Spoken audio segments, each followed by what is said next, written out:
famille, j'espère que vous allez bien. Ça fait un moment que je peux passer par ici et je voulais vous donner quelques explications à mon absence. Depuis janvier, j'ai été absorbé par plusieurs projets intenses qui m'ont pris toute mon énergie. D'abord, j'ai participé à un superbe concours d'écriture, mon pote, et j'étais 3e lauréat. Magnifique. Super expérience que j'ai continué en faisant ma première résidence d'écriture. Je me suis pris 3 jours dans un superbe endroit pour écrire peut-être mon premier roman.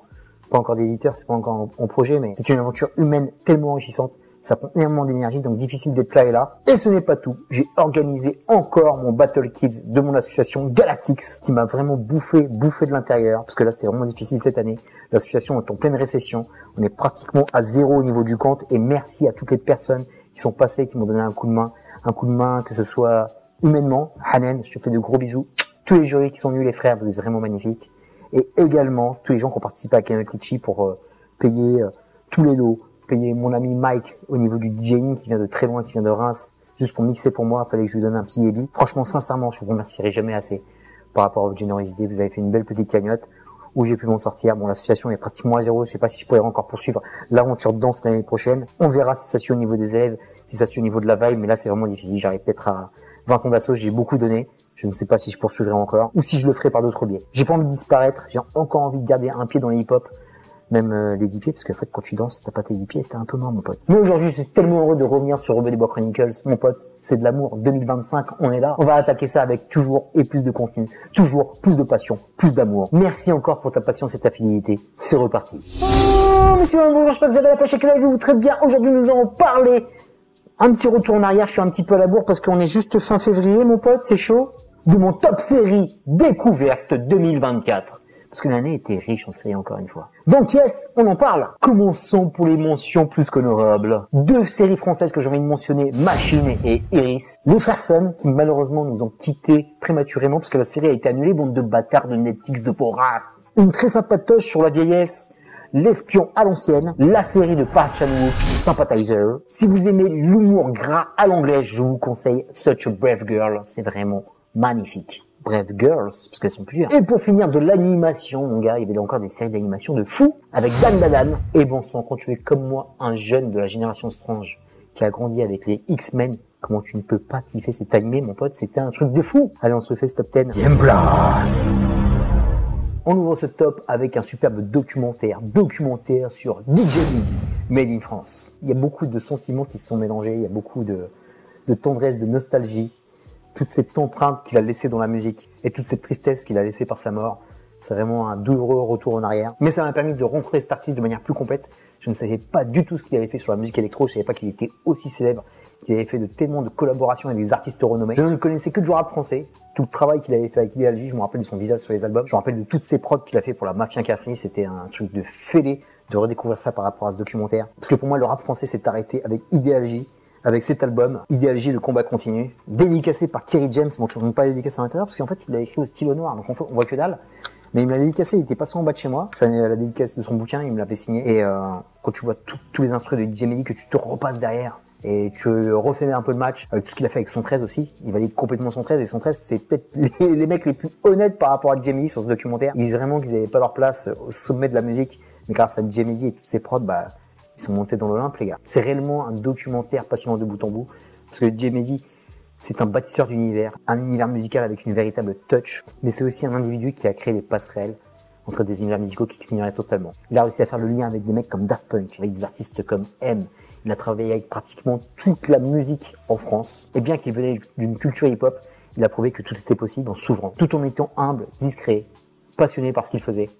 Et c'est d'autant plus triste que cet homme est parti, parce que c'était un véritable Mozart de son époque. Et encore paix à son âme et grosse pensée à sa famille et ses amis, qui ont dû être très heureux de regarder ce documentaire, mais qui doivent avoir encore le cœur meurtri de cette disparition. Reposons en paix, DJ Mehdi, et merci pour tout. 9e place. Grande surprise pour le Petit Rennes. Le Petit Rennes, c'est un peu le Squid Game de l'année. C'est une série qui a vraiment popé de la toile par le bouche à oreille. Et franchement, zéro promo, mon gars. Zéro promo. Et en fait, la série a convaincu les gens au fur et à mesure des semaines de son exploitation. C'est un truc de fou, le Petit Rennes. Il y a un propos très fort par rapport à ce qu'on vit par rapport à notre époque. Le harcèlement en ligne, le harcèlement dans la vie. Ces gens complètement esselés, complètement perdus, complètement fracassés par la vie. Et en plus de cette humanité en perdition au 21e siècle, bordel, la voix du narrateur et ce montage, il est implacable. C'est une série bien ramassée sur une demi-heure. Je crois qu'il y a une petite dizaine d'épisodes ou 8 épisodes, je sais plus. mais c'est hyper efficace. Ça va jusqu'au bout et ça ouvre des pistes parce qu'en fait, tu as un parti pris au départ pour ce jeune homme qui va souffrir le martyr et tu as la nana qui fait vraiment flipper. Mais qui est la victime dans cette histoire? Et à la fin, tu te poses des questions sur ce que tu as regardé. Comment ça s'est passé? Est-ce que c'est lui qui voulait ça? Est-ce que c'est vraiment la nana qui est trop gueudine? Et il y a aussi toute l'histoire aussi qui jaillissent autour. Parce qu'on voit en fait qu'il va faire certaines choses par rapport à la meuf qui le harcèle, mais il s'est passé aussi d'autres choses dans la série. Si tu ne l'as pas vu, je ne te divulgage pas parce qu'il faut vraiment la voir. Mais en tout cas, chapeau à ce petit Ren qui mérite cette place dans le top 2024 de Robin des Bois. 8e place. La fresque historique de cette année 2024 avec Shogun. C'est la série à grande échelle, impressionnante de bout en bout. Je suis toujours abasourdi par la redécouverte du Japon féodal qui va faire face à l'impérialisme occidental à coups de politique politicienne, de corruption et de coups de pute de dingue. Tu vois, parce qu'en fait, tu as un royaume qui était complètement divisé. Et en plus de ça, tu avais tous les missionnaires, tous les occidentaux qui venaient gratter ce Japon. Il y a de la violence, du retournement de situation, du twist. Et surtout, ce personnage, avec cet accent british, mon gars, t'en peux plus, il m'a tellement fait rire. Il est tellement bon, il est tellement à contre-emploi du casting japonais, c'est un truc de fou. Tu vois vraiment que lui, c'est le dieu. Et tu vois que tous les japonais, c'est vraiment des gentlemen, c'est des mecs qui ont la classe, qui ont de la carrure. Même les plus crados, avec un super personnage secondaire dont j'ai oublié le blaze, sont beaucoup plus classe et beaucoup plus intelligents que lui. Mais c'est vraiment tout ce qui se passe dans notre monde, déjà, à cette époque, avec mais tous les problèmes inhérents à l'humanité qu'on a en 2025, ils étaient déjà là à l'époque, avec toutes ces divisions entre les peuples. Et ce qui est bien, c'est que ça tape sur les Européens, et ça tape aussi sur les Nippons. Tout le monde en prend plein la gueule, et tout le monde se questionne. Et attention, c'est une série qui est plutôt lente, mais attention, quand ça découpe, quand ça se fight, quand il y a des scènes de guerre, bah, ça y va. Tambour battant et ça découpe sec. Donc Shogun, attention, carton jaune par contre. Pourquoi une saison 2? Qu'est-ce que vous faites? Il y a eu succès, je veux bien, mais l'histoire s'arrêtait là. Pourquoi faire une saison 2? Là, vous m'avez perdu, les gars. 7e place.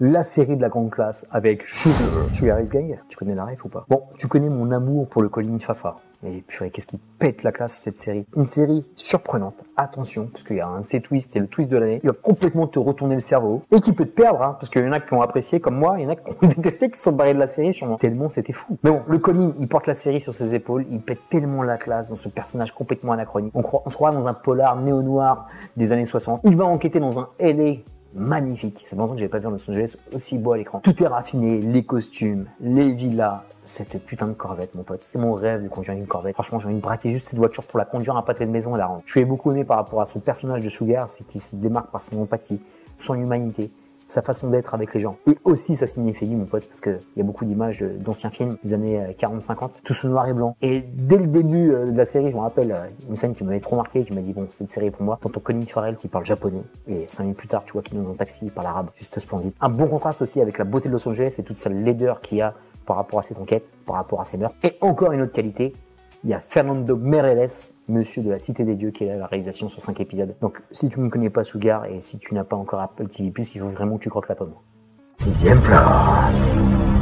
Restons sur la pomme plus avec la série de science-fiction de l'année. Non, tu peux pas tester. Avec Dark Matter. Le multivers est sur toutes les bouches. Il est utilisé à bon et surtout mauvais escient, bordel, c'est un truc de fou. Mais ici, c'est du propre, car en s'appuyant sur ce livre chef-d'œuvre de la science-fiction, on va ramener l'intrigue à taille humaine, on va essayer aussi de te la vulgariser pour la rendre la plus simple possible. Tout est ici à hauteur d'homme, avec ses ambitions, ses failles, ses actes manqués, quand tu vois le personnage de Joel Edgerton, quand tu vois ce qui va se passer par rapport à ses multiples versions, quand tu vois que ce tourbillon de bordel de multivers va impliquer aussi bien sa famille, ses amis que son propre taf, ça va nous donner un savoureux thriller what if dans Chicago, avec un casting féminin de motherfucker, mon pote. Bon, Jennifer Connelly, on la connaît, je la connais depuis Labyrinthe, c'est une bombe atomique, c'est une nana qui te rend tout de suite hétérosexuel. T'es obligé d'être amoureux d'elle. Mais il y en a une autre, là, à chaque fois que tu la vois, elle est charmante. Mais elle a quelque chose de plus que les autres. Ce magnifique sourire. Franchement, cette nana, t'as envie de l'épouser, quoi. Alice Braga, c'est quelque chose. Je parlais de Fernando Meirelles sur la Cité des Dieux. Alicia Braga, elle était sur la Cité des Dieux. Et quelle femme, quoi. Qu'est-ce qu'elle est magnifique. Et là, c'est la sidekick parfaite pour Joel Edgerton par rapport à ce multivers où t'arrives plus à t'en sortir, mon pote. T'es complètement perdu. Est-ce que tu vas trouver la sortie? Là, c'est vraiment coton. Dark Matter est une magnifique épopée sci-fi avec de la physique quantique, de la philosophie, de l'action et un brin de romance dans des mondes parallèles qui, quand on utilise la thématique à bon escient, peuvent être captivantes et passionnantes. Dark Matter, c'est de la bombe. 5e place.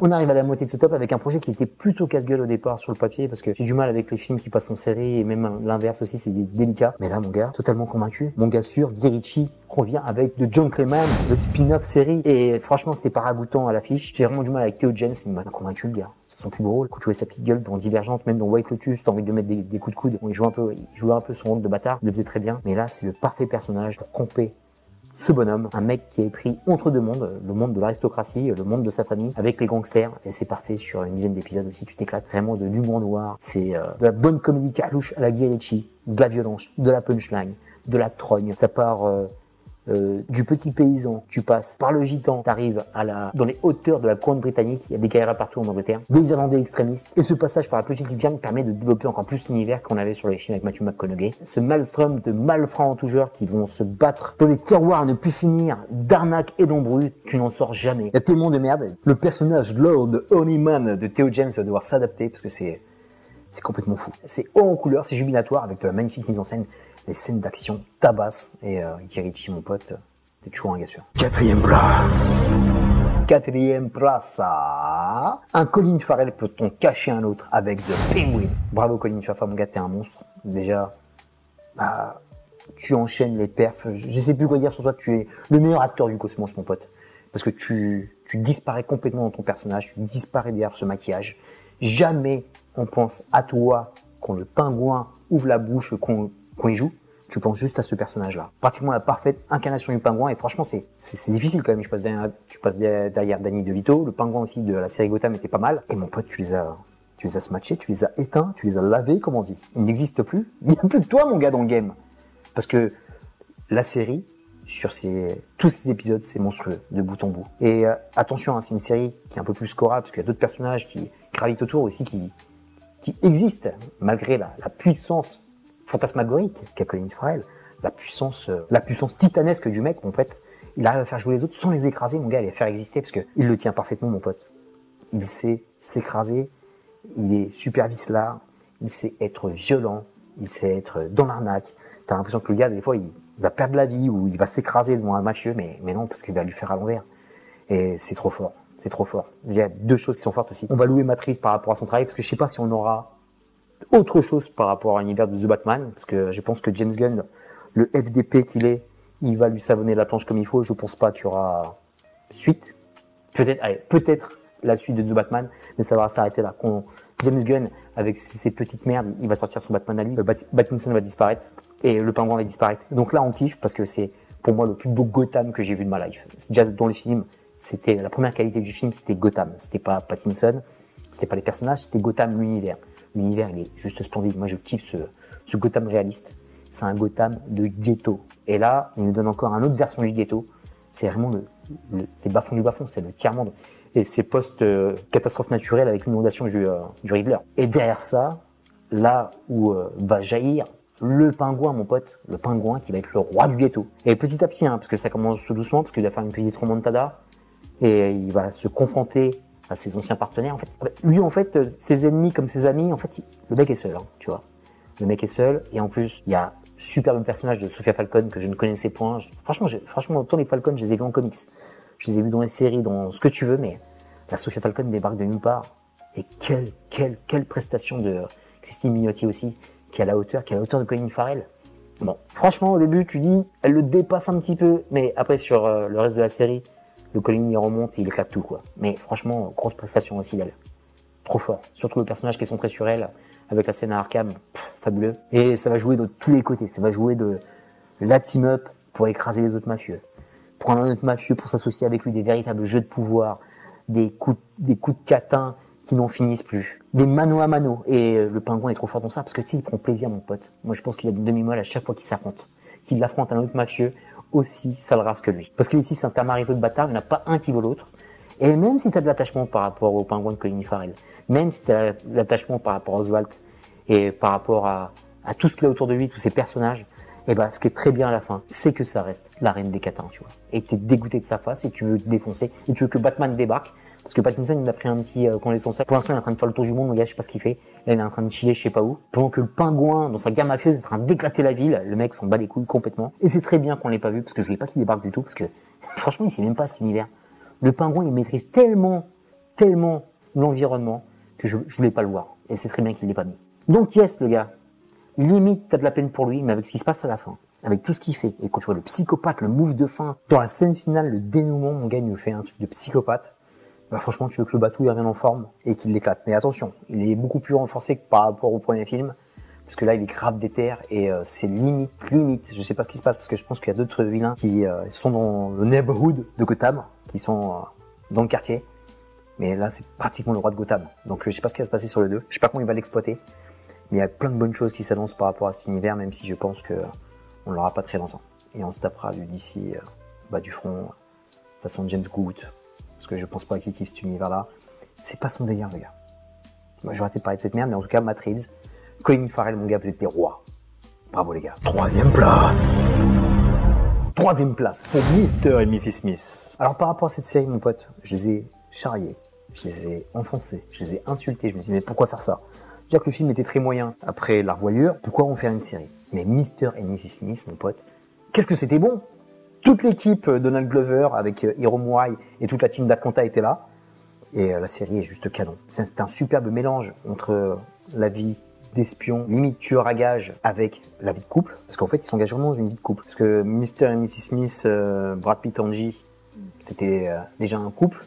Mais eux, c'est un couple à en devenir. Et en fait, on comprend que c'est des noms de code au départ, avec le superbe caméo de départ qui était vraiment génial.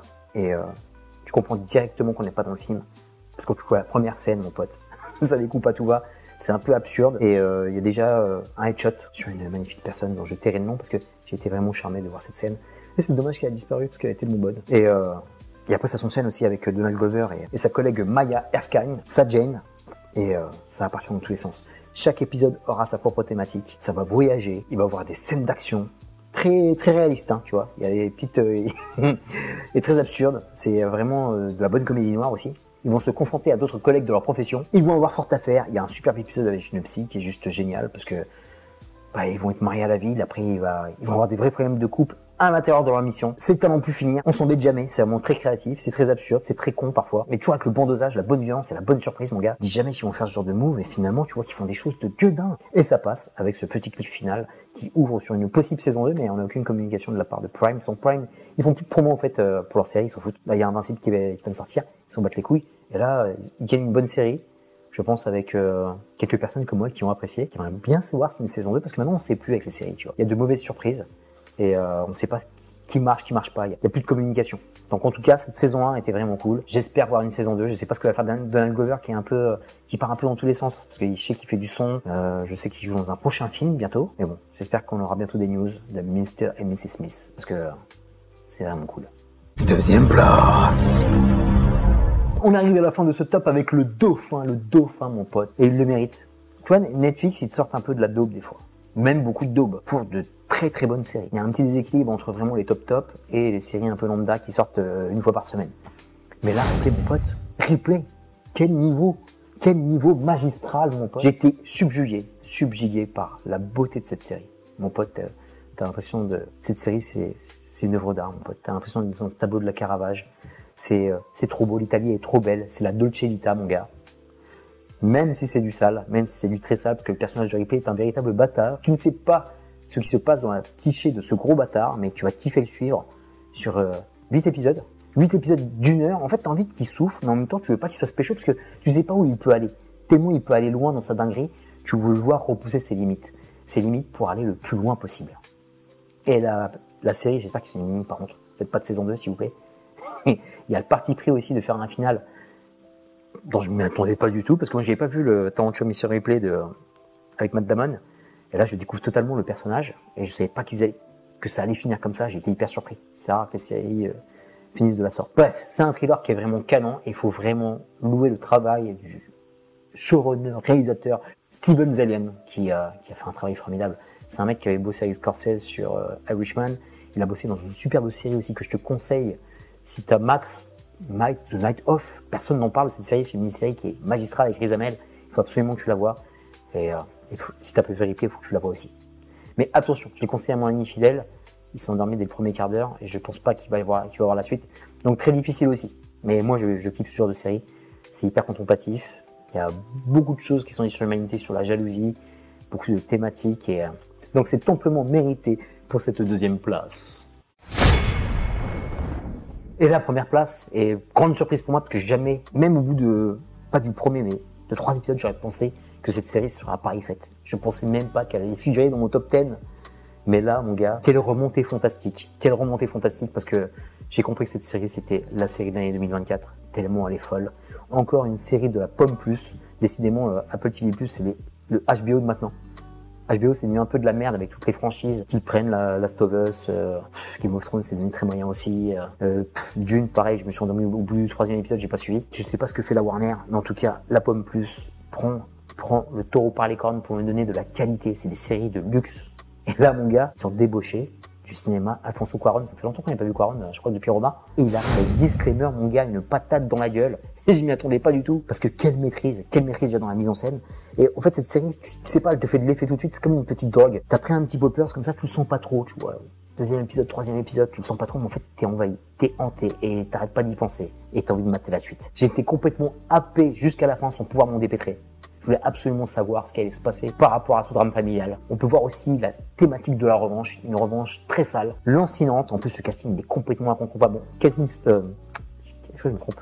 C'est l'autre. Il y a Kate Winslet et il y a Kate Blanchett. Et là, c'est Kate Blanchett qui est, comme d'habitude, magnifique, qui sait jouer ce type de rôle. Mais là, il y a 2 rôles à contre pas quand on joue à Sacha Baron Cohen, qui est plutôt un mec qu'on connaît par l'humour, avec Borat et tout le team. Et il y a aussi Kevin Kline, qui joue complètement à la contre-plat, qui est vraiment flippant, mon vieux machiavélique. Et la réalisation de Cuarón, qui est toujours efficace, mon gars, c'est complètement enfiévré. Faut qu'il arrête avec les scènes de noyade. Il l'avait déjà fait dans Roma et c'est hyper angoissant. Et là, il fait une scène de noyade, mon gars, mais t'en peux plus, quoi. T'en peux plus. Et pareil, il y a d'autres parties pris, comme des parties pris sexuelles où il va te faire un truc complètement ambivalent. Au début, tu vas être limite séduit et limite tu vas avoir une demi-molle. Et sur quelques épisodes plus tard, tu vas être dégoûté, engerbé. C'est vraiment très fort de travailler sur différents points de vue, travailler avec différentes vérités. Et c'est aussi la série où on doit communiquer entre nous. Il y a beaucoup de choses qui ne sont pas dites. Il faut s'écouter, il faut parler le plus vite possible, être transparent et pas laisser regérer le passé pour te défoncer ton futur. Voilà. Inspiré le rebeu ce soir. Et idem par rapport à, je t'ai parlé du petit N tout à l'heure, la série est complètement ouverte sur la fin. Tu vas te faire ta propre vérité parce que moi aussi j'ai été un peu, pas déçu de la fin, c'est une fin qui était intéressante, mais il y a un parti pris que toi tu vas prendre sur un personnage ou un autre parce qu'en fait tu sauras jamais vraiment la vérité. C'est hyper ouvert, beaucoup plus ouvert qu'on ne le dit. La vérité est peut-être ailleurs, Mulder et Scully, mais non, pas là, mais la vérité est peut-être pas sur ce personnage-là, pas ce personnage-là, mais juste au milieu. Et c'est à toi de te faire ton propre avis. Parce que même si ça frustre, je pense que c'est intelligent de faire ce genre de fin plutôt ouvert, plutôt que de nous taper sur le visage, tu vois, ah t'as pensé ça, mais en fait c'est ça la vérité. Non, en fait c'est beaucoup plus ouvert, beaucoup plus confus qu'on ne le pense. Et j'étais abasourdi dans mon canapé à la fin, en train de réfléchir, je me dis attends, c'est très bien, ok, là, tu compartis et tout, mais est-ce que c'est vrai? Est-ce que c'est vrai tout ce qui s'est passé? Est-ce que c'est pas un fantasme? Bref, grosse série, c'est une des plus grosses séries de cette année. On veut plus de mini-séries comme ça, et je pense que c'est le futur de la série télé, une série qui fracasse, une série qui marque le corps et une série à ne pas louper. Disclaimer, rebeu des bois, plus que advice, conseil, t'as intérêt à te la mettre devant les yeux. On est terminé mon pote. Terminé pour ce top 10 de cette année 2024 que je te fais en février 2025. Putain la honte de... Mais yes, on est encore là et je pense que le futur de la série télé maintenant passera par les mini-séries parce que je pense que les séries où il y a plusieurs saisons, je pense que c'est un peu foutu. C'est les grandes sagas, je pense que c'est un peu la fin. C'est difficile maintenant d'avoir des séries chaque année, comme on avait avant. Maintenant, les séries elles sont complètement dispatchées. Tu attends 2-3 ans pour voir une suite. C'est un peu compliqué en ce moment. Mais en tout cas, accrochez-vous sur les mini-séries parce que c'est ce qui pète le plus. Quand je vois Replay, quand je vois Disclaimer, c'est vraiment la classe à Dallas. C'est vraiment une autre ambition. C'est limite du cinéma sur grand écran. Et je pense que c'est le futur de la télé.